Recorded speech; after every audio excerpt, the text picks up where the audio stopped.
為什麼西方賽博朋克的最終形態一定要長着一張泡沫日本臉？大友克洋筆下的金田正太郎竟然是一個東京少年的暴走族，那就為什麼不是西方傳統的賽博黑客呢？賽博朋克2077的所有設定竟然全是……這裡是 Simbies， 我是兒童，歡迎來到昭和商業的 DLC 延伸特輯第1章賽博起源、日本面具和新東京。這次的 DLC 比之前的昭和系列本體還要更加豐富，希望大家喜歡，也多多點讚訂閱。大部分人應該都看過電影《銀翼殺手》，玩過遊戲《賽博朋克2077》，都被虛擬世界的先進給震撼過。但你知道更神奇的地方在哪兒嗎？1984年，賽博朋克之父的威廉·吉布森在發布神作《神经漫游者》的時候，乔帮主的第一台 Mac 電腦也剛剛發布。當時的 Gibson 根本沒有用過電腦和網絡，但他卻用打字機寫出了一套完整並奠定了後來賽博朋克的科幻語言和視覺體系。那他是怎麼寫出来的？這部小說到底神奇在哪裡？ Apple TV 在2026年即將上線的重磅劇集就是這部《神經漫游者》。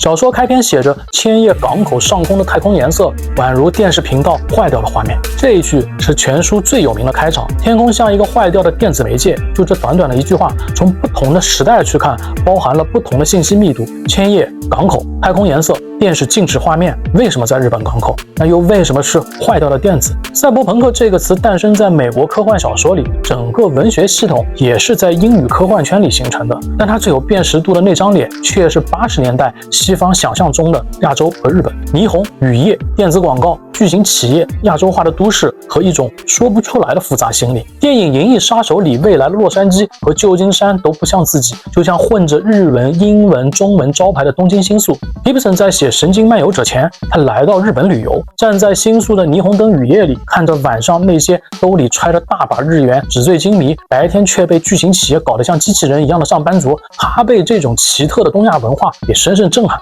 於是他把小說開篇的第一個開場放在了日本千葉的地下世界，一個高科技黑市港口。很多人以為賽博朋克就是一種文化美學，霓虹燈、黑客、一體人、雨夜城市，當然也可以這麼理解。但更深層的其實是當時西方社會的一種內在擔憂、恐懼和焦慮的複雜心理和一套完整的社會經濟學投射。技術東方主義。60年代末開始，美國在文化上從外太空熱逐步轉向了內太空，也就是新浪潮科幻賽博朋克的雛形。在社會上又充斥着一大群反叛的年輕思潮，前2個都是美利坚自家的事兒，但危險的是在外邊。在經濟上，日本的總量已經超越了西德，躍居世界第2。美國看着日本電子產品慢慢的打進全世界，日本汽車打敗了底特律，日本的企業買下了洛克菲勒，日式高科技的城市比美國的城市更像未来，老大的位置摇摇欲墜。所以在西方的意识形態当中，一种叫技術東方主義的社會學概念開始誕生。什麼是技術東方主義？過去傳統的東方主義是西方把東方想象成一個神秘、落後、感性、危險和需要被解釋的主體。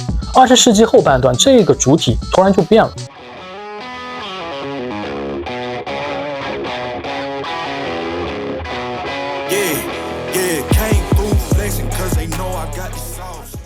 亞洲，尤其是日本，變成了汽車、家電、半導體、機器人、電子遊戲、動畫、霓虹這些代名詞，這就屬於過度先進了。同時，《紐約客》曾經寫道，西方把未來想象成亞洲化的未來，把亞洲人想象成像機器人一樣難以理解、情感稀薄的存在。同時，把亞洲公司也極度異化，讓企業擴張看起來更像外來的威脅。所以，這就是為什麼城市裡要有巨型霓虹廣告，因為在賽博社會裡，城市是被日本巨型企業管理的，天空是被霓虹燈牌照亮的。80年代的日本对西方來說已經不是什麼普通異國了，它是一個提前到達未來的國家，這對西方來說是一種威脅性的先進。所以大家會在影像當中看到武士刀加機器人、藝伎加全息影像、禪宗加 AI、和服加生化人、黑幫加一體改造，還有那些霓虹的日式文字，都是為了體現異國冰冷、未來和混亂的複雜氣氛而存在的。這其實是西方刻板式的幻想主義。這就像美國 Fox 拍攝的美劇《幕府將軍》，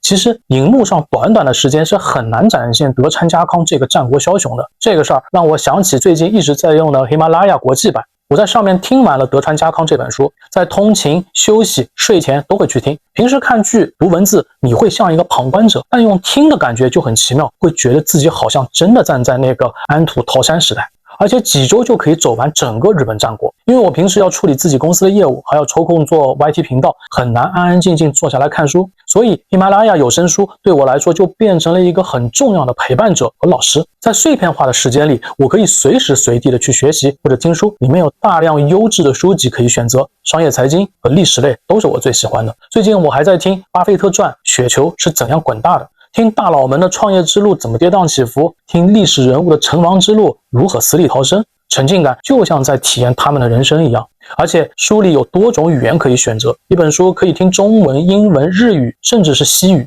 所以特別推薦大家去體驗一下。我把我的專屬下載鏈接放在了視頻下方，有14天的免費聽書福利體驗，希望大家和我一樣可以沉浸式的體驗自己的平行世界。卻給了武田信玄最後一擊，讓他還是倒在了人生的最後一搏的路上，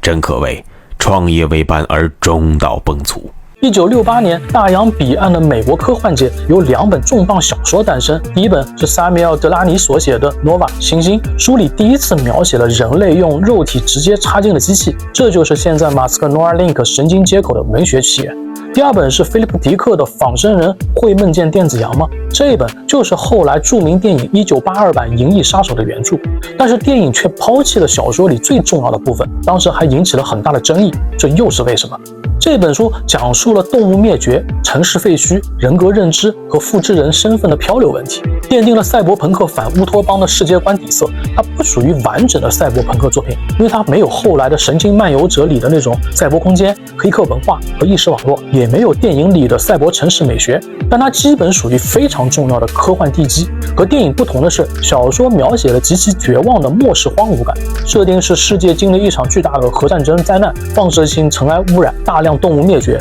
人類社會變得非常破敗、孤獨和灰暗。有能力的人移民到了外星殖民地，留下來的多半是窮人、病人和不夠資格離開的人。地球就像一個被人類用完就丟掉的巨大垃圾場，這其實並不符合當時大眾娛樂的底色。其次，《銀翼殺手》剝離了小說裡最重要的一條線，就是書中的一個集體情感系統。人們通過一個盒子進入共同受難的體驗，和書中的神秘人物產生某種連接，來證明自己不是仿生人，還有同理心，屬於人類共同體。這個設定在當時反叛思潮活躍的社會環境下，又顯得過於宗教化的沉重感。因為70年代正處於石油危機、城市犯罪、冷戰和跨國企業動盪當中，科技不再是國家工程，開始變成了普通人的生活。電腦也從政府、公司和實驗室慢慢走進了個人家庭。於是1975年 John Bruna 寫出了《正當波騎士》，這本書是社會公認最早帶有完整賽博朋克元素的小說。它預言了電腦病毒、黑客、信息網絡對人類社會的全面控制，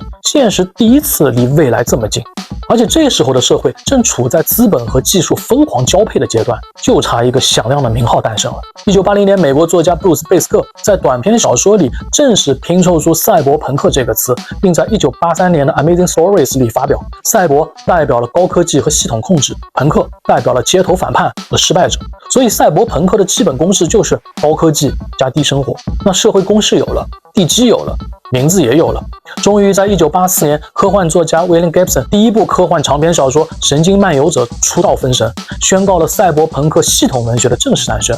賽博空間、賽博軟體、矩陣、巨型企業、賞金獵人、人工智能和黑客，這些詞語的系統和語義設定，讓賽博朋克變成了一套完整的社會語法。這一部小說得了雨果、星雲、菲利普·迪克3個大獎，在全球狂賣了650萬套。在 Gibson 眼裡，書中的日本青葉就是高科技黑市、神經外科改造、網絡黑客和跨國幫派交織的賽博聖地。日本電子產業在80年代的那種霸權，變成了他筆下科技黑市的代名詞。其中書裡最重要的概念就是賽博空間 （cyberspace）。Gibson 最早在1982年短篇裡用過這個詞，後來在《神經漫遊者》裡，他把它拓展成了電腦網絡集成的巨大虛擬空間。小說的主角叫 Case， 一個很強的黑客，也是一個 cowboy 賞金獵人。因為某個原因，他背叛了自己的雇主以後，被人用毒素破壞了神經元系統，無法再進入網絡。對 Case 來講，這就像一個鋼琴琴家被人砍掉了手指。這時候，一個神秘人物出現了，派出了女性一體雇傭兵莫莉接觸上了 Case， 承諾可以修好他的神經系統，讓他再次進入矩陣，但前提是 Case 必須完成一場高風險的網絡劫持任務。於是這個任務帶出了全書最重要的靈魂所在。小說表面上是黑客犯罪故事，但其實書中的2個超级人工智能才是真正的靈魂，一個想突破人類的限制，另一個更像人格、死亡和虛擬永生的另一面。這2個人工智能就是 Wintermute 和小說同名的神经漫游者 Neuromancer。小說非常前衛地預言了，如果意識可以進入網絡，那人還是不是人？如果 AI 有了慾望，它還是一個單純的工具嗎？今天所有的文化作品裡的網絡空間、虛擬矩陣、數據意識，很多語義都可以追溯到 Gibson 這裡。這也是神經漫游者比普通黑客小說要更加高維度的地方。這個設定也給了後來 CDPR 赛博朋克2077巨大的創作靈感，形成了非常具象化的表現。就像游戏中的靈魂殺手把 Johnny 的意识抽出来，複製成程序，然後荒坂老头再把這些靈魂保存進荒坂集团的数位靈魂監獄神域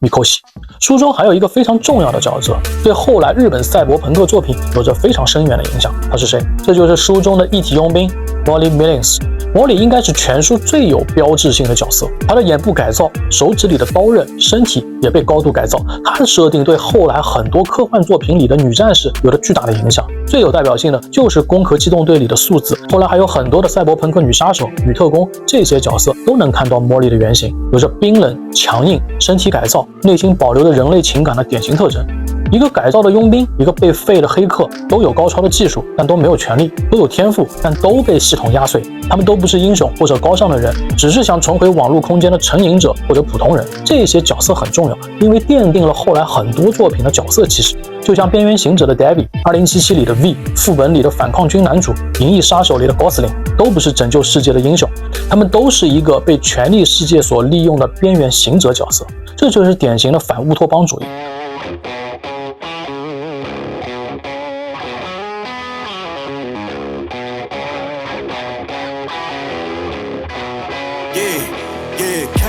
同樣在日本，這個邊緣角色就是大友克洋筆下的金田正太郎。阿基拉的金田為什麼是一個暴走族少年？因為日本賽博朋克的第一個聲音不是電腦開機聲，也不是網絡的鍵盤聲，是摩托車的引擎聲。1982年的日本，朋克的分量要明顯重於賽博。日本的全球科技擴張為這個朋克外殼注入了冰冷的科技屬性。大友克洋敏銳地抓住了當時昭和泡沫前期社會底層的暴走族文化，把這種現象和高科技城市擴張結合在了一起。因為日本暴走族在1982年達到了歷史人數最高分。什麼是暴走族？它的前身要追溯到1950年代中期的雷族。這批年輕人騎着摩托車或者開車在街上危險駕駛，為了讓車更快更吵，他們拆掉了消音器，引擎聲就像打雷一樣，所以就被叫做雷族。70年代後期，暴走族開始從雷族青年變成了更像組織化的存在。根據日本警視廳統計，到了1982年，暴走族達到了頂峰，全日本共有754個暴走族團體，共42510名成員。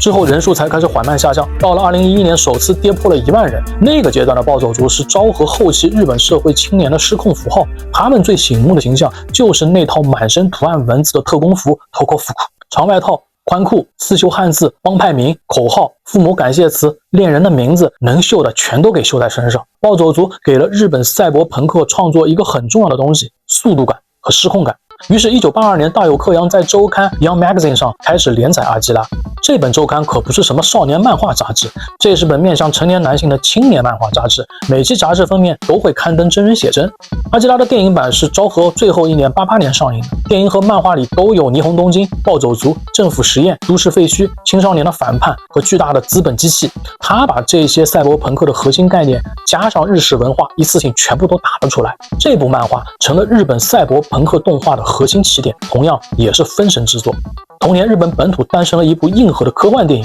它是日本地下賽博朋克的原型——石井躍龍的《爆裂都市》。電影裡，一群朋克樂隊暴走族底層青年住在城市廢墟的邊緣地帶，和警察、黑幫、開發商、核電站的幫派發生了劇烈衝突。片中的朋克樂隊抗議核電站，遭到了幫派攻擊之後，金屬裝甲類似阿基拉的那種摩托騎士隆重登場。這部電影屬於日式賽博朋克的精神原型，更像原始的廢土朋克，沒有暗黑的科技，只有廢土、工業垃圾、暴動和很純粹粹的那種朋克音樂。1982年堪稱是赛博朋克影像文化和漫畫商业的奇迹之年。和日本原始味道的赛博气质相反，这一年的西方既有 cyberspace 味道電影的 Tron， 也有代表文化正統性的銀翼殺手。東京的洛杉磯區陰雨綿綿，巨物感的和服藝伎雅達利和日企廣告版的探照燈刺破黑夜。80年代新宿的歌舞伎町、澀谷街頭的那種真實影像出現在西方的大熒幕上，所以西方科幻出現了一種很奇怪的未来：城市在美國，但招牌卻像東京，主角是白人，但世界被日企霓虹燈或者亞洲黑市所包圍。這就是西方底層的賽博焦慮。到了1985年，日本的錢袋子鼓到了極點。這一年的日本誕生了一部賽博級的 OVA 動畫《無限地帶23》，主角們以為自己生活在1980年代的繁華東京，但到最後才發現，這只是一艘在宇宙裡漂流的巨型電腦系統為人類編織了虛擬幻境，一切的繁華都只是系統給你的代碼。霓虹燈越亮，陰影越深，城市越先進，人越容易被丟棄。當錢多到能買下整個美國，當狂熱的科技資本和赛博文化走到了88年的泡沫頂峰，東京這頭野獸將如何變異？東京又是如何一步步成為現實賽博朋克的終極引擎？下一章節我們就要進入日本自己的賽博朋克核心新東京。這裡是 Simbiz， 我是兒童，我們下期見。